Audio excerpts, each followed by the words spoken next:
Hello, everyone. I apologize. We had some technical difficulties. Um, we had some technical difficulties with the author's internet connection, so she is now with us by phone. So I appreciate your patience and apologize for the delay in getting started. So I want to welcome everyone. My name is Rhonda, and I work at the best bookstore in Belmont, Belmont Books. Today is a very special day. The sun has come out for our celebration of a new picture book called Mucky Truck. The author who wrote the book, Ammi-Joan Paquette, is here today with us to read us her new book, Mucky Truck. First, I want to give a big shout out to the preschool audience we have. We have 4 classrooms from the Wellington School and 2 preschool classrooms from Belmont Day School. So welcome preschools. I also want to welcome the grown-ups in our audience. Many of the grown-ups in our audience are also children's book writers. So thank you all so much for coming. So here's what we're going to do. The author, Ammi-Joan Paquette, is going to tell you about her book, Mucky Truck, and read it aloud to you. Then she'll answer any questions that preschoolers have about the book. If you have a question, tell your teacher and she will let me know your question. After she answers your questions, the preschoolers will sign off and Joan will answer questions from the grown-ups. You probably know this, but I wanted to emphasize that you in the audience can see us, you can hear us, but we can't see you and we cannot hear you. If you want to communicate with me, you can use the chat. And please, everyone, put your questions in the Q&A button at the bottom of your screen. And so the author and I can see your questions and answer them after the reading.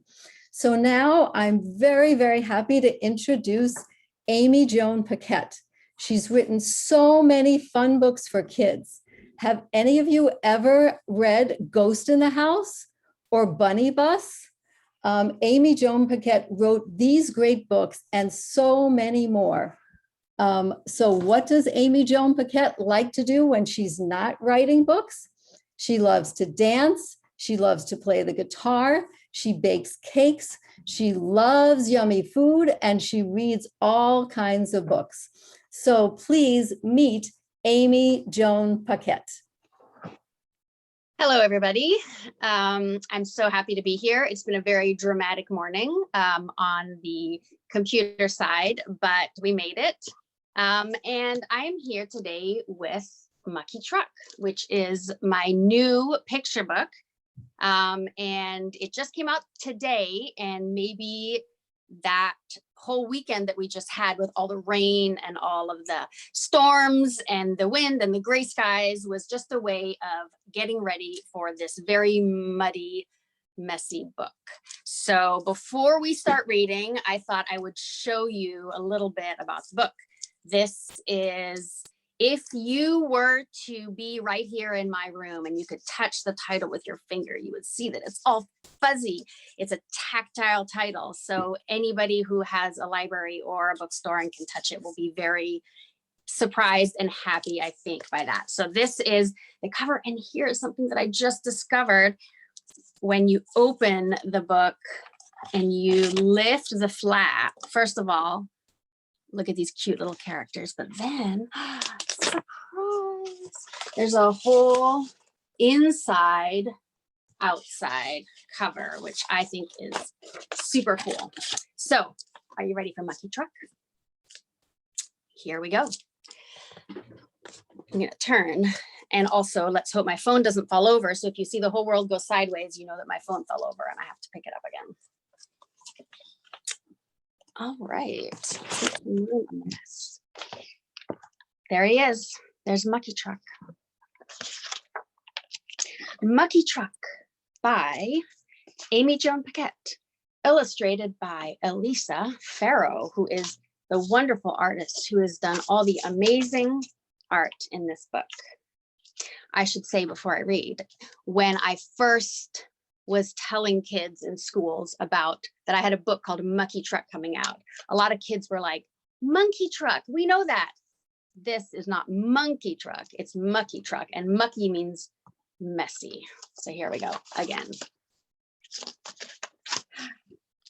One big puddle, one small truck. Sticky, messy mud means the wheels are stuck. Engine set to go, straining at the sludge, trying hard and harder, but the wheels won't budge. Oh, has anybody gotten stuck in the mud like that? I haven't. Crane can help. Swing that boom. Boing. Oops. What happened to Crane? Uh-oh. Someone else can help.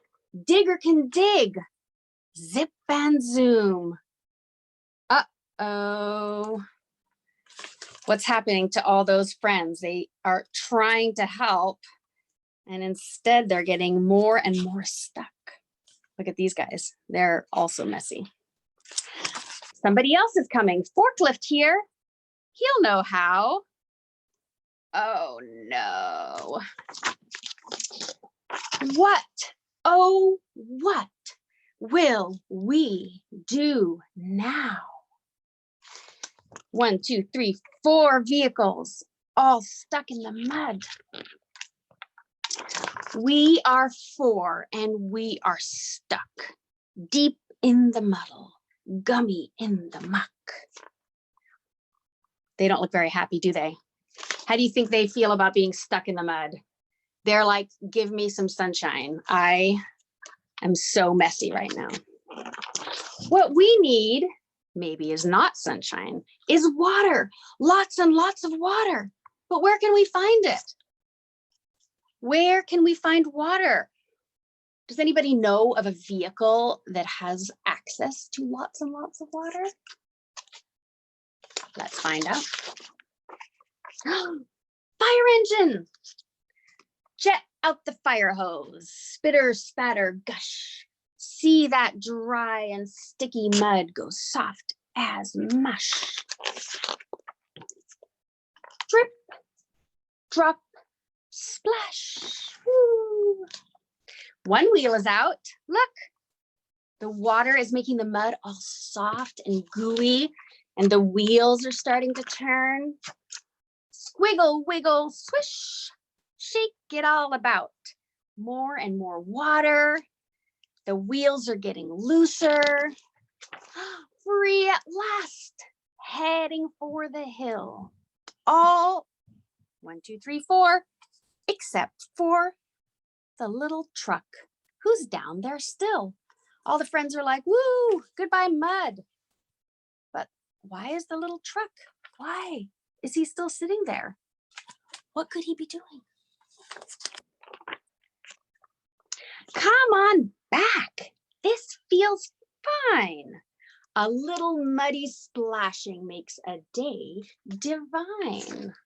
Mucky Truck is like, hey, this is actually super cool. It's like a mud bath. Has anybody here had a mud bath? Hello, Crane. Digger, dive in. Wave, splash for forklift and fire engine. They are all going back into the mud. 5 good friends, no longer stuck. Celebrate the messy way with Mucky Truck.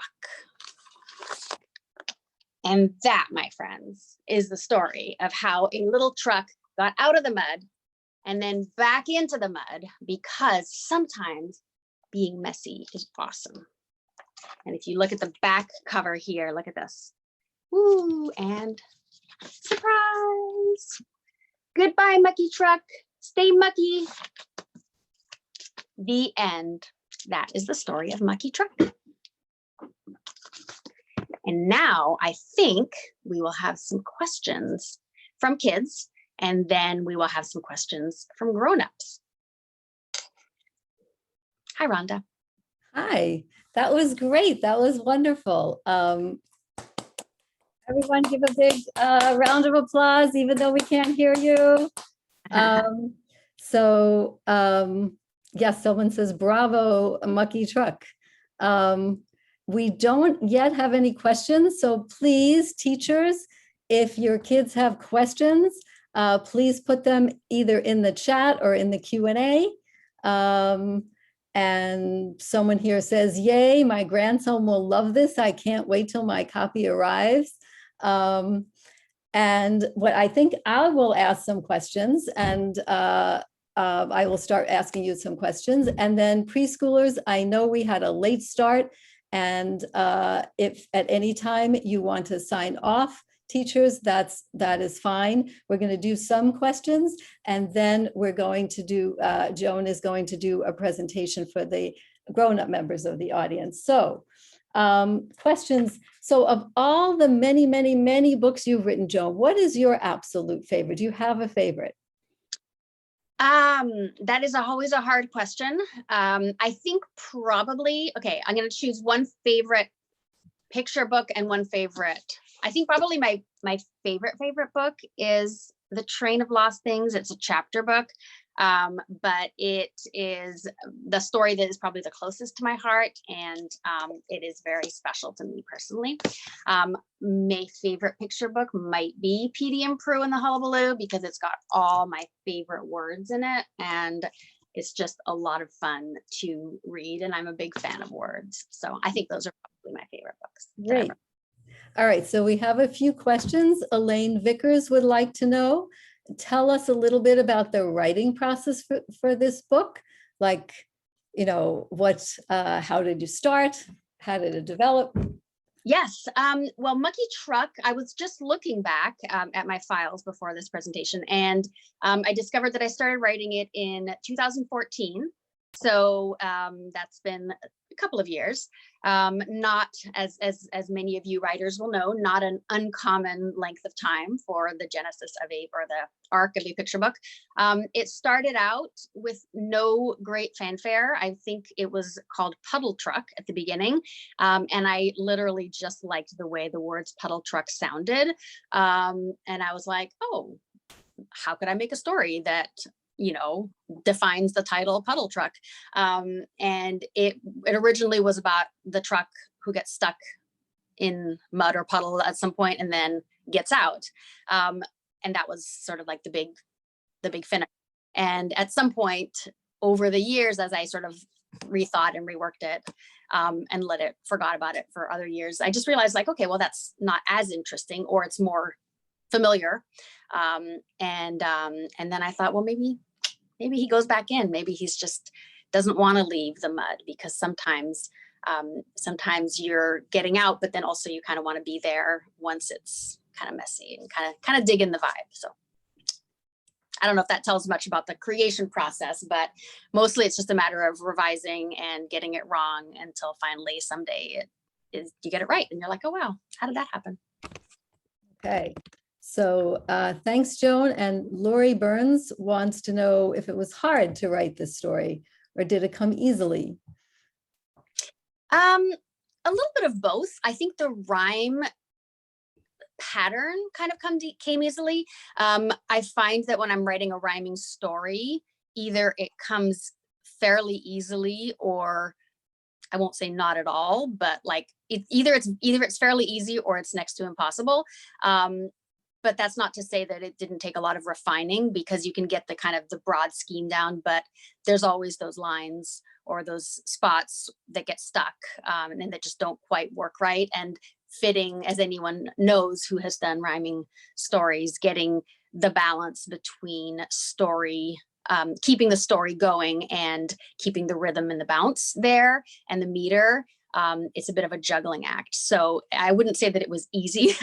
Certainly, I feel like the inspiration was easy, but then getting it all to line up was more of a challenge. But I think for me, often with these, it's almost the story that's hardest, even more than, you know, once you know what you want to say in a picture book, saying it is not generally the hard part. It's how to do everything you want to do in 200 to 500 words or less, get the arc, get the layers, get the character, get the subtext, get the meaning, get the bounce, get the surprise, and, no big deal. So that to me is a lot harder than, actually the writing of it is like, okay, well, this is what I want to do. Now I can do it, but what do I want to do actually? So this is from the chat. It leads me to a question of love the going back into the muck at the end. So can you explain why you chose to have all the trucks go back into the mud in the end and celebrate with a messy celebration, I think you say? Yeah, I mean, I guess it really was just, again, being like, okay, at first they just got out and left, but that felt familiar. That felt like something that had been done before.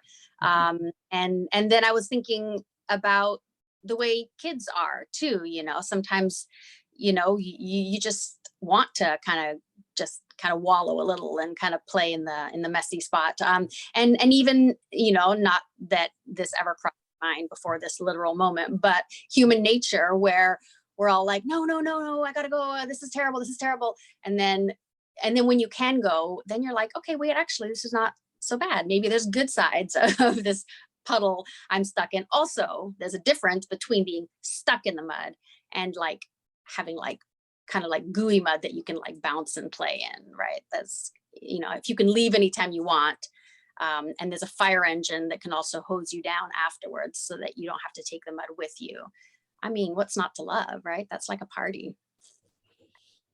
And can you talk about the animals that show up for the celebration?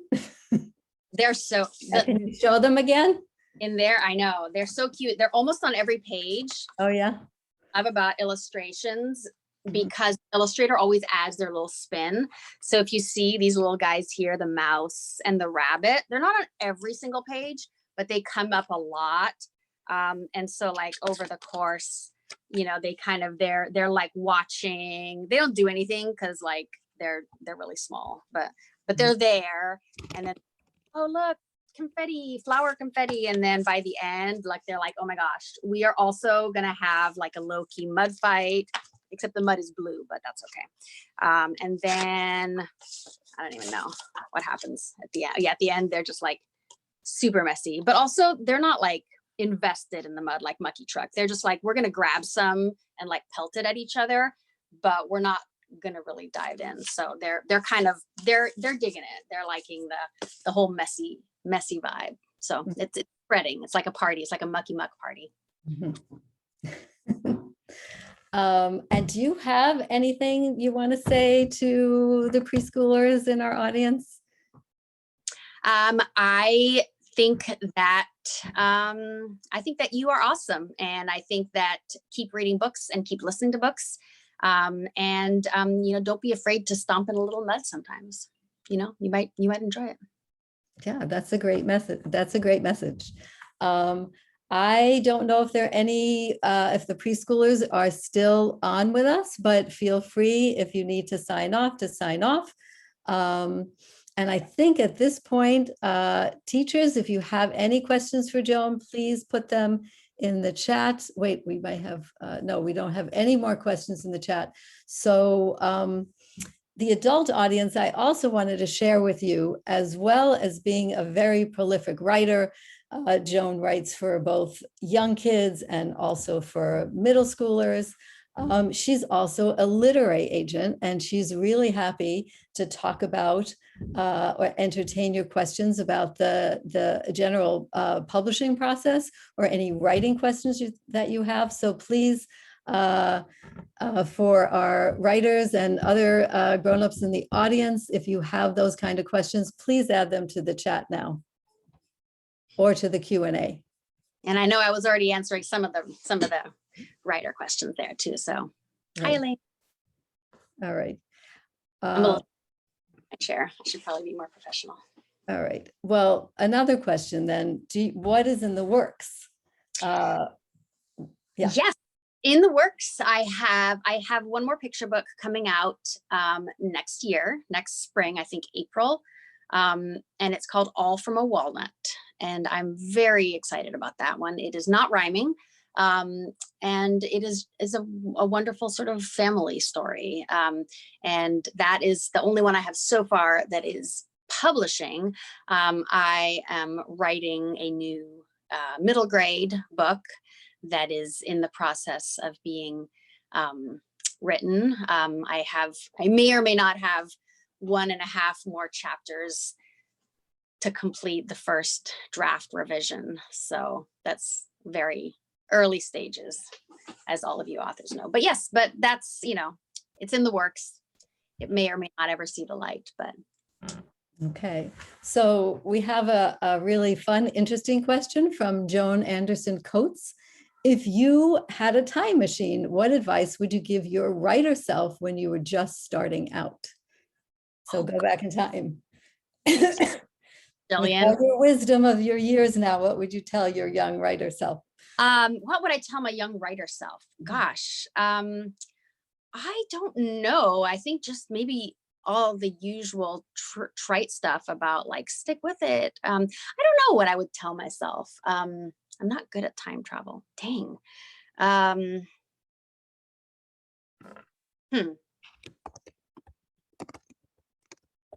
Yeah, no, I got nothing. Chocolate, maybe. Chocolate. That's always a good answer. Chocolate. Okay. I'm sorry. I'll think about it and I'll message you with, if I can think of a better answer. Yes. And so we have another interesting question from writing process question from Mitu Malhotra. Do you have a word diary where you collect fun words for your picture books? What a fantastic idea. I don't. And now I want to very badly. I probably have lists every now and then. I write more from the terms of words that I like, that just interest me, that I kind of write down somewhere. But no, I don't. I think that as I write, I just sort of fall into the language of it, and it tends to, my inspiration tends to sort of crystallize around whatever I'm kind of writing at the time. But I love that idea, because I do have like notebooks or like a notebook that I write like titles or concepts or ideas where something just kind of comes to mind. But I love the idea of building around words. And in fact, Petey and Prue and the Hullabaloo was very much centered around words. And that came directly from a list of favorite words and words that I just sort of loved saying or hearing. And I was just like, how can I put that into a story? And at first it was literally like a list of my favorite words. And then eventually, was fleshed out to become a story.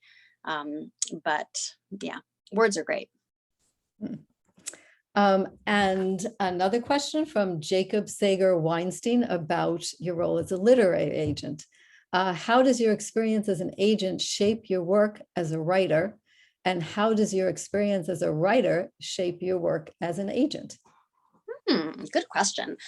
I think in positive and challenging ways, they feed off each other. I think that on the good side, there is, just sort of that interplay of interacting with selling books and working with other super talented authors, and just that feedback is bound to boost and strengthen my writing voice. It kind of feeds that energy.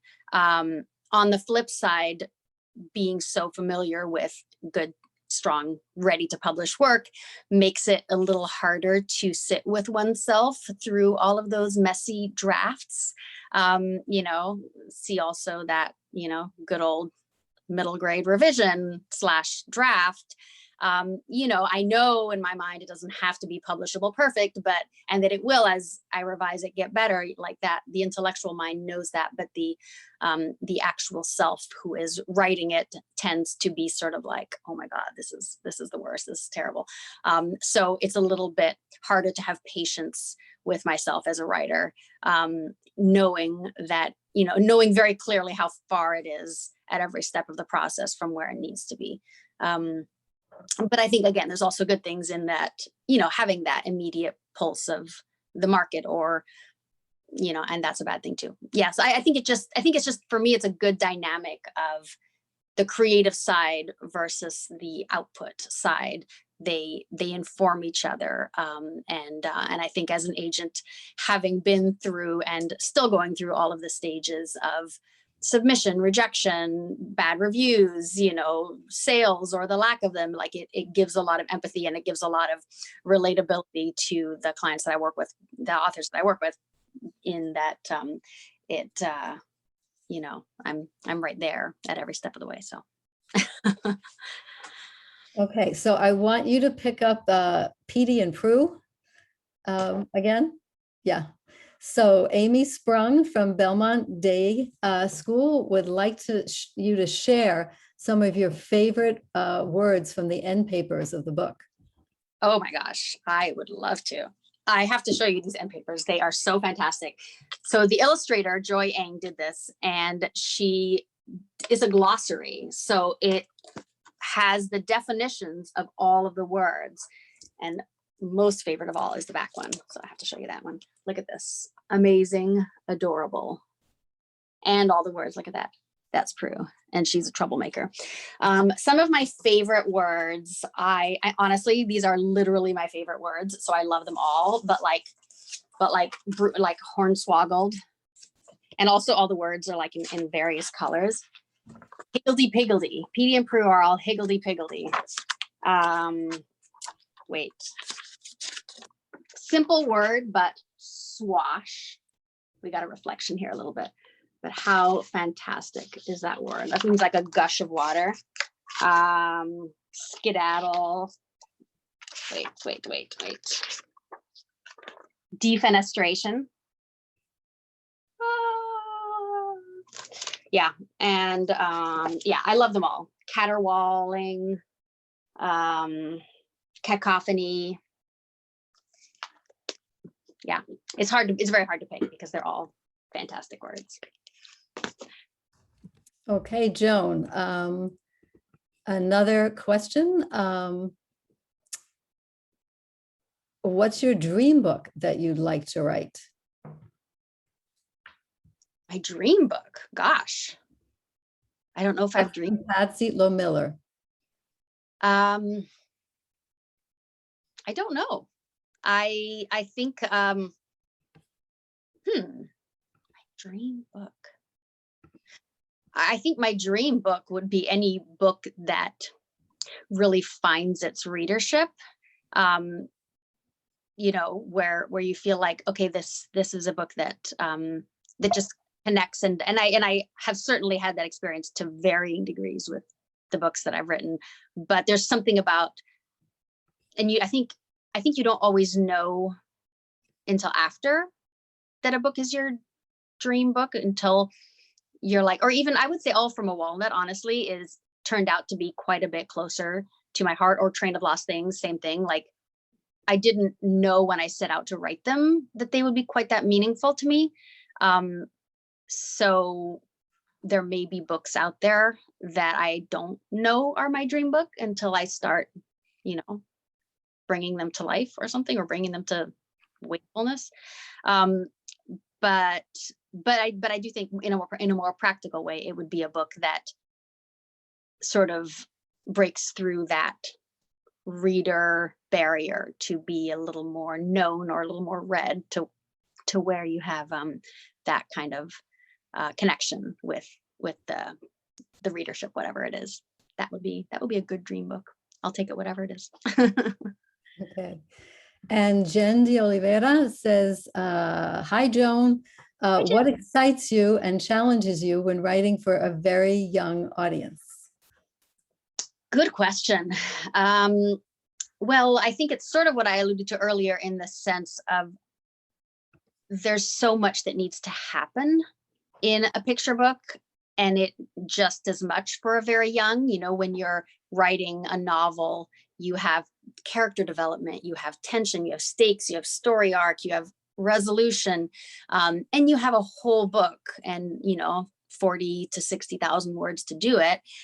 When you're writing a picture book, you have to do all the same things, and when I send out picture books, as the picture book authors of one of the common responses that we get is, oh, there's not enough arc, or there's not enough layers, or, the character development needs work. And just because we're very, very young, there's no less of that needs to happen. So, and yet it has to be primarily a story. You're not preaching, you're not instructing on writing, you're just telling a fun story. And so it has to kind of be all below the surface. And there's so much of that you have to do. And sort of keeping all of those threads to where one doesn't overbalance the other can be a challenge. And also keeping it, I think,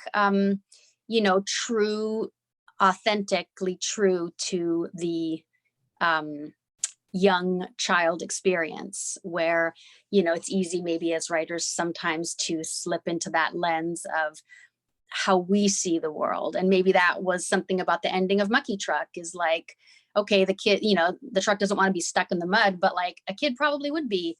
I don't know, my kids actually did not like being messy. They really, really did not like being messy. I was like, finger paints in the bathtub, this will be fun. And they were like toddlers, and they're like, oh my God, what are you trying to do to me? So I don't know, maybe my kids were not Mucky Trucks in any way, but I believe that those kinds of kids exist, because I've seen the first birthday pictures with like the cake on the face, which also my kids were not into. But so yeah, looking at it, keeping that child's view and kind of the way of looking at the world through a kid lens, I think is, which Jen, you do, Reggie is like the quintessential kid. So no worries there. That lets me think of another question. Two Truths and a Lie. Those books are some of our best-selling books at Belmont Books. So I wondered, they're so different from these books for younger readers. Can you tell us a little about what motivated you to write Two Truths and a Lie, and what the response you've gotten from kids is? Sure. Yes, it's very different from anything that I had ever written before. It started, a few years back when all these wacky, unbelievable stories started to go around on, social media, crazy little bugs and caves and, things where you're like, that can't be true. And then you click on it and it was, except for the occasional one where I clicked on one. They had these drop bears, these like carnivorous, like blood sucking koala type, bears. And I clicked on it and it had these photos, and there was like, and I'm like, this is kind of weird. And then I looked up further and it was a hoax, but there was real photos for it. And that kind of got me thinking like, oh, this could be an interesting thing to try and discern which is true and which is false. And so I ended up co-writing it with the wonderful Laurie Thompson, who is a nonfiction writer, because I had never done anything on the nonfiction side. And it turned out to be such a fantastic exploration. Every chapter, sorry to say it's in the other room, so I don't have the book, picture the book here. Every chapter has 3 stories. 2 of them are actually true. One of them is made up. Some of the hoaxes me and Laurie made up ourselves, combined different things together, and that was actually super fun. Other ones were existing hoaxes, like the drop bears, except not the drop bears, because that's really gross for kids. But yeah, and the idea is you read the book, and a lot of people read it as a family, like with their kids at breakfast or in a classroom setting. And then you kind of discuss and debate and research and try and figure out which one is the truths, and which one is the made up one. And, sometimes you can tell pretty easily, and sometimes it's a lot harder. So we had a lot of fun with that. An important skill for these times, to tell the difference between the true and false. It's very hard to tell sometimes. Okay.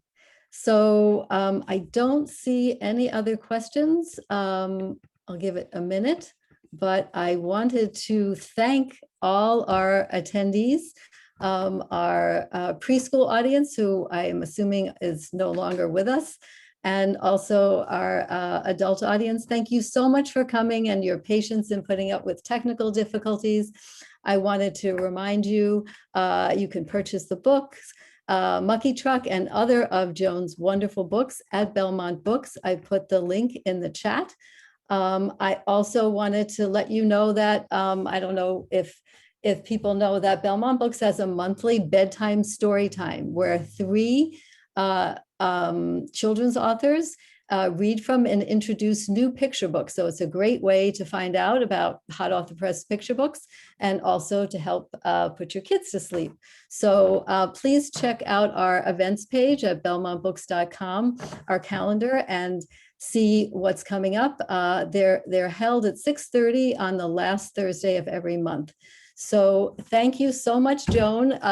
We struggled through these technical difficulties and we did it. And I'm so glad. We had a little mucky mess ourselves and we got out of it. So kudos for, now we're starting to have some sound problems. So anyway, thank you all so much and go out and enjoy this beautiful sunny day. Thank you. Bye.